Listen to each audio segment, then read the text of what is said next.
Este tempo da Quaresma, que se inicia com a quarta-feira de cinzas, nos traz o convite de Deus, feito para nós por meio de sua palavra, aqui lida da profecia de Joel.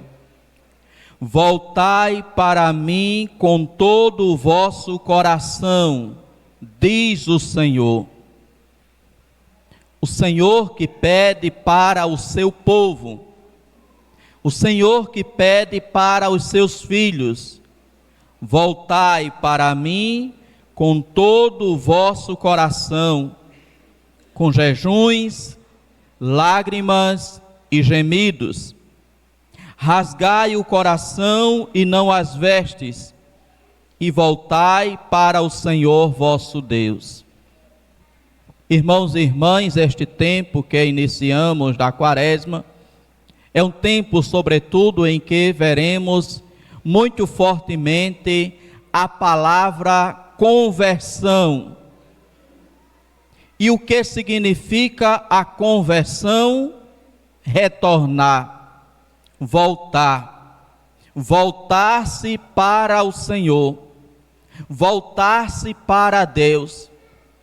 Abandonar o caminho do pecado, abandonar o caminho do erro, abandonar o caminho da desobediência a Deus. O Senhor, Ele faz este apelo aos seus filhos e filhas, para todos nós, irmãos e irmãs, que cedo ou tarde nos desviamos do caminho do Senhor, nos afastamos do caminho de Deus, das mais diversas formas, dos mais diversos modos, de modo que, inclusive, São Paulo vai dizer: todos pecaram e estão privados da graça de Deus. Todos pecaram e estão privados da graça de Deus. Porque o pecado vai como que seduzindo pouco a pouco os homens e as mulheres, com a sua mentira, com a sua ilusão, para afastá-los de Deus, para afastá-los do Senhor. Por isso o convite de Deus para todos nós: voltai para mim com todo o vosso coração. E aqui, irmãos e irmãs, o Senhor é claro em dizer: voltai para mim com todo o vosso coração. Isto significa que Deus nos quer por completo. Deus nos quer por inteiro. Deus não nos quer pela metade. Assim como a gente também não quer ninguém pela metade. Assim como a gente também não quer o amor de alguém sem ser por completo. Quando a gente ama alguém, quando a gente deseja que aquele alguém nos ame, a gente quer que isso aconteça de modo completo. Por isso Deus diz: voltai para mim com todo o vosso coração, com todo o coração, com toda a mente, com toda a vontade, com todos os planos, os sonhos e os desejos. E aí o Senhor vai dizer: rasgai o coração e não as vestes. O que significa isso? Uma atitude interior de mudança, de conversão, de transformação, de desejo de melhora. Rasgai o coração e não as vestes. Hoje, irmãos e irmãs, iremos fazer logo mais o rito de imposição das cinzas. O que isto significa? Em primeiro lugar, reconhecer que somos pecadores. Pecamos, erramos, nos afastamos de Deus, e reconhecendo o nosso pecado, reconhecendo o nosso afastamento dele, então nos propomos a fazer um caminho de conversão, a voltar para o Senhor, a clamar ao Senhor, a pedir ao Senhor, como o salmista de hoje: misericórdia, ó Senhor, pois pecamos. Receber as cinzas em nossa testa, em nossa cabeça, é sinal de que nós queremos mudar, de que nós queremos nos transformar, de que nós queremos melhorar a nossa vida e a nossa caminhada.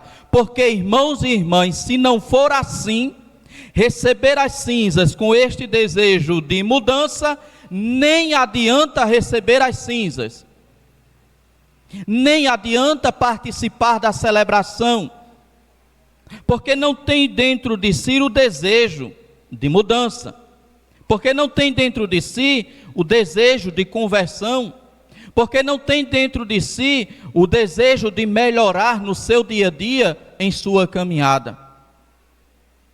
Irmãos e irmãs, quem recebe as cinzas sem este desejo de transformação, de mudança e de melhora, tanto faz essas cinzas que dentro em breve será colocada na testa e nas cinzas de vocês, como aquelas cinzas da fogueira de São João, como as cinzas das padarias que ainda usam lenha. Se não tem esse desejo, não tem diferença nenhuma destas cinzas que vamos receber para estas outras cinzas que o padre mencionou. Essas cinzas trazem com ela o diferencial de ser uma manifestação, uma expressão do nosso desejo de conversão, do nosso desejo de mudança, do nosso desejo de transformação. Rasgai o coração e não as vestes, e voltai para o Senhor vosso Deus. Voltar-se para Deus, independente daquilo que a gente já tenha feito, independente daquilo que a gente já tenha aprontado, independente de onde a gente tenha caído ao longo da caminhada. O pedido de Deus é para todos: voltai para mim, rasgai o coração, voltai para o Senhor vosso Deus. E Deus aqui vai manifestar e vai dizer o porquê se deve voltar para Ele, independente daquilo que se fez, daquilo que se praticou.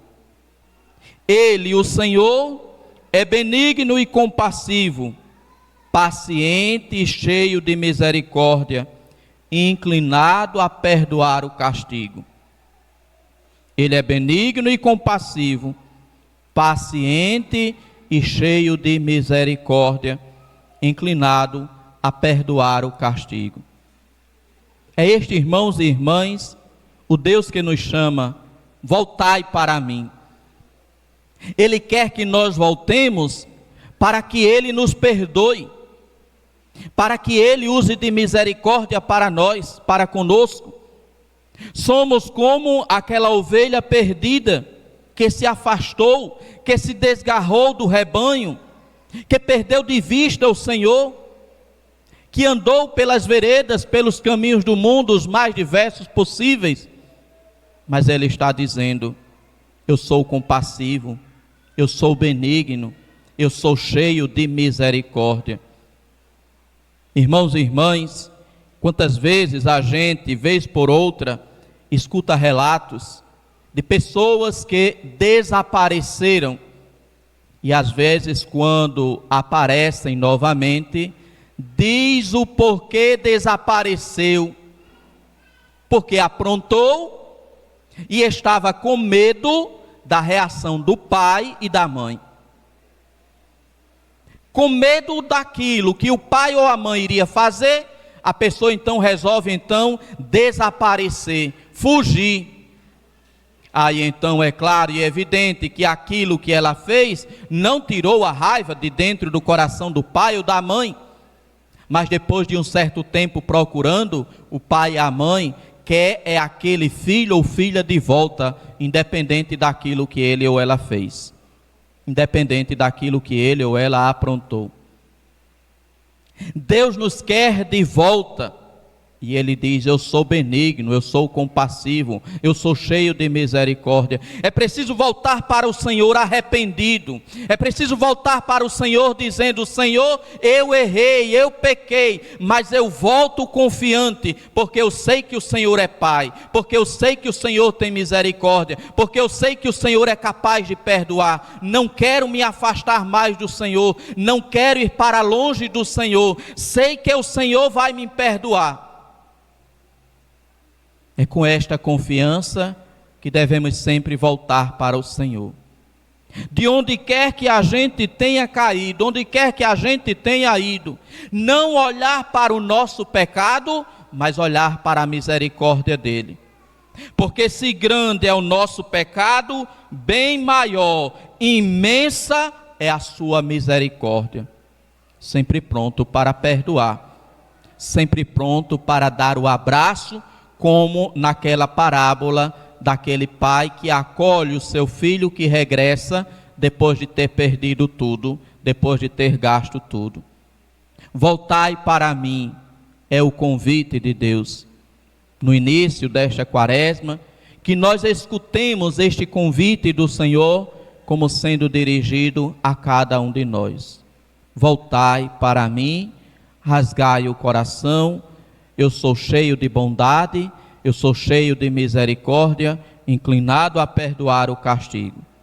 E aí, irmãos e irmãs, este voltar para o Senhor se manifesta através de nossas atitudes. Atitudes que nos trazem o Evangelho. Estas 3 atitudes que nos é apresentada no Evangelho para ser vivida, para ser realizada, de modo especial neste período da quaresma, em que nós iniciamos então este caminho de preparação para a Páscoa do Senhor. Quais são as atitudes? A esmola, a oração e o jejum. Nossa conversão, nossa volta para o Senhor vai se manifestar também nestas atitudes, na oração, na esmola e no jejum. Irmãos e irmãs, a oração para nos abrir a Deus, a oração para abrir o nosso coração à vontade de Deus, a oração não é para obrigar Deus a fazer aquilo que a gente pede. A oração é abrir o nosso coração para acolher em nossa vida a vontade de Deus.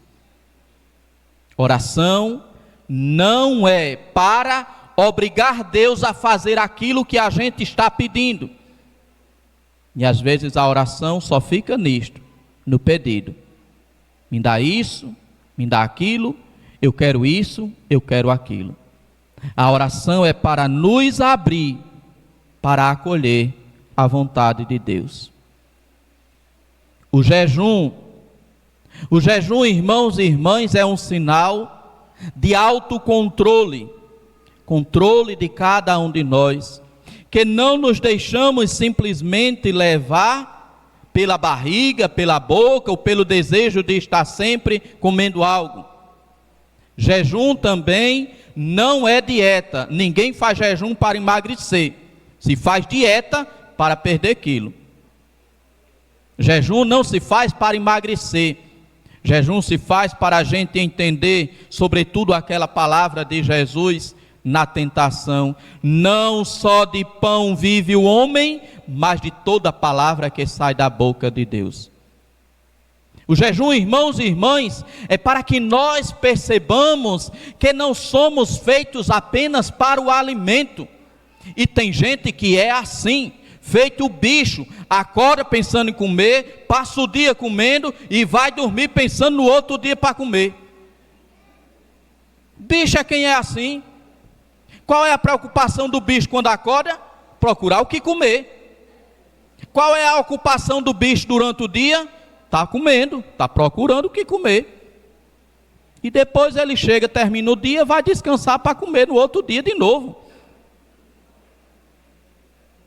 Jejum é para nos fazer entender que a gente precisa alimentar não apenas o nosso corpo, não apenas o nosso bucho. Às vezes a pessoa está sempre de bucho cheio, mas a alma, meu Deus do céu, está passando uma fome triste.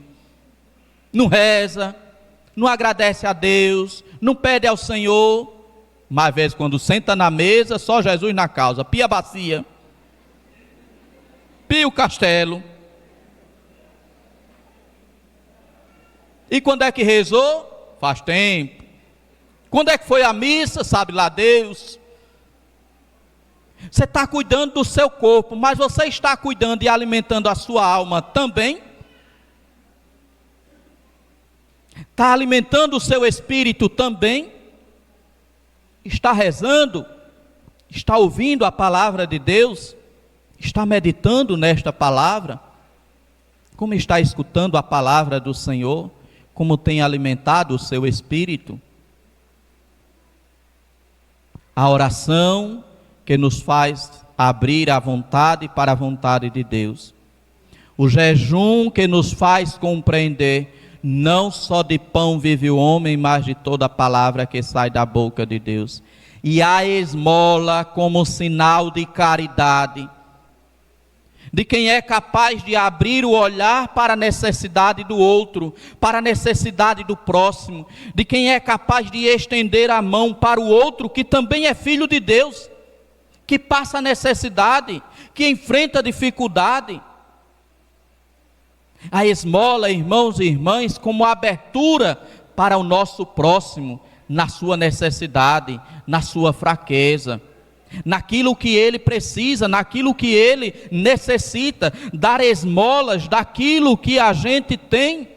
E não é apenas a esmola de um alimento, às vezes é a esmola de uma atenção.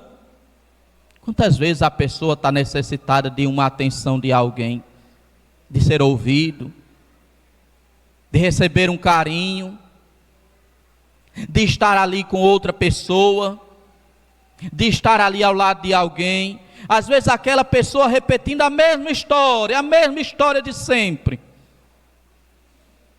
Mas ali você está, cuidando daquele irmão, cuidando daquela irmã, dando um pouco de sua atenção, dando um pouco do seu tempo, dando a esmola do seu tempo. Mas é preciso também, irmãos e irmãs, pensarmos na esmola física, na esmola material, na esmola do alimento, como abertura para o meu próximo.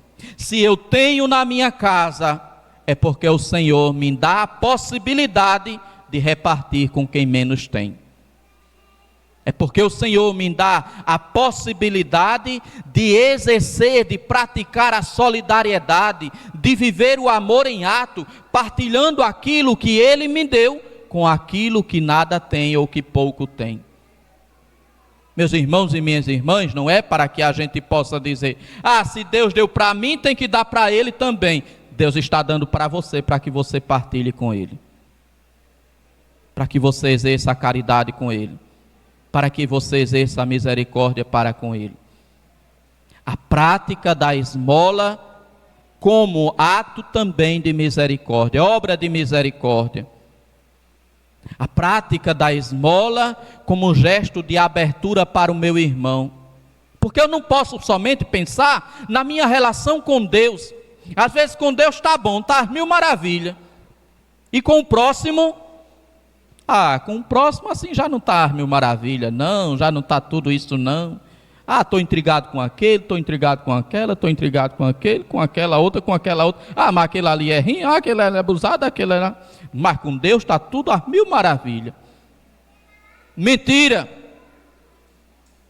São João vai dizer na sua carta: quem não é capaz de amar o irmão a quem vê, não é capaz de amar a Deus a quem não vê. Amar a Deus é fácil. É muito fácil amar a Deus. Deus não precisa de nada da gente. Deus não faz raiva a gente. Deus não aparece com a cara feia para a gente. Ele só faz tudo o que é bom para nós. Amar a Deus é fácil. Amar o irmão é que é difícil, e é aí onde Deus prova o nosso amor para com Ele, se a gente é capaz de amar aquele a quem Ele também ama, aquele que também é filho dele, tanto quanto nós somos. A prática da esmola, como um gesto também que nos abre para o irmão, que nos abre para o amor de Deus. Voltemos, irmãos e irmãs, para o Senhor. Aceitemos o convite dele. Voltai para mim com todo o vosso coração. Rasgai o coração e não as vestes. Praticai a oração, praticai o jejum, praticai a esmola como um gesto de quem de fato deseja se converter, de fato deseja mudar. Em breve, nós iremos viver o domingo da misericórdia, a missa com a doação dos alimentos no 4º domingo deste mês. Daqui a 15 dias, pouco mais do dia 25 deste mês, estaremos vivenciando a prática da esmola como um gesto de conversão, de transformação e de mudança da nossa vida. Que nós possamos participar desta missa do dia 25, trazendo o nosso alimento, como sinal de quem de fato quer voltar para Deus, de quem de fato quer viver a caridade, de quem de fato quer partilhar um pouco daquele muito que o Senhor nos concede. Fiquemos então, irmãos e irmãs, nesta noite, com este convite de Deus. Voltai para mim com todo o vosso coração. E esta volta para o Senhor deve se expressar e manifestar nas atitudes: oração, jejum e esmola. Que o Senhor nos ajude a praticarmos a oração, o jejum e a esmola como gestos de conversão, de nossa transformação. Louvado seja nosso Senhor Jesus Cristo. Agora o padre vai dar um tempo para que os irmãos e irmãs possam pensar: o que é que eu posso mudar na minha vida nesta quaresma? Em que é que eu vou procurar melhorar ao longo deste tempo da quaresma? 1 minuto para se pensar naquilo que se vai mudar. Agora atenção, não queira mudar 3, 4, 5 coisas não. Eu preciso mudar isso, senão a lista vai ficar grande demais. Mude uma coisa somente. Pense, o que é aquilo que nesta quaresma eu vou me esforçar para melhorar na minha vida? Uma coisa somente. Em 1 minuto, cada um pensa naquilo que vai buscar viver e melhorar nesta quaresma.